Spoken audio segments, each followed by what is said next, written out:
ಆರೋಪ. ಇದರಲ್ಲಿ ಮುಖ್ಯವಾದ ಇನ್ನೊಂದು ಅಂಶ ಏನು ಅಂದರೆ, ಜಾಲಿ ಜೋಸೆಫ್ ಅವರ ಬಗ್ಗೆ ಅವರ ನೆರೆಹೊರೆಯವರು ಮತ್ತು ಸ್ನೇಹಿತರು ಹೇಳುವಂತಹ ಒಂದು ವಿಷಯ ಏನು ಅಂದರೆ, ಜಾಲಿ ಜೋಸೆಫ್ ತುಂಬ ಒಳ್ಳೆಯ ಮಹಿಳೆ, ಎಲ್ಲರೊಂದಿಗೆ ತುಂಬ ಫ್ರೆಂಡ್ಲಿ ಆಗಿದ್ದರು. ಅವರು ಎಲ್ರಿಗೂ ಅವ್ರನ್ನ ಕಂಡ್ರೆ ಇಷ್ಟ ಆಗ್ತಾಯಿತ್ತು ಮತ್ತು ಅವ್ರ ಬಗ್ಗೆ ಎಲ್ರಿಗೂ ರೆಸ್ಪೆಕ್ಟ್ ಇತ್ತು. ಕಾರಣ ಏನಂದರೆ ಅವರು NITಯಲ್ಲಿ ಲೆಕ್ಚರಾಗಿ ಕೆಲಸ ಮಾಡ್ತಾಯಿದ್ರು ಅನ್ನೋದು. ಆದರೆ ಈ ಜಾಲಿ ಜೋಸೆಫ್ ಅವರು ಫಸ್ಟ್ ಇಯರ್ ಡ್ರಾಪ್ಔಟ್ ಅಂತ ನಾನು ಹೇಳಿದ್ದೆ.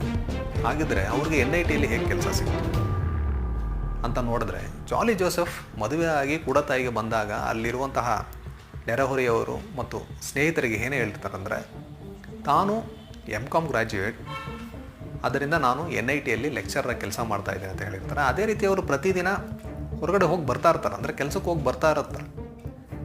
ಈ ರೀತಿ ಒಂದು ಅಭಿಪ್ರಾಯವನ್ನು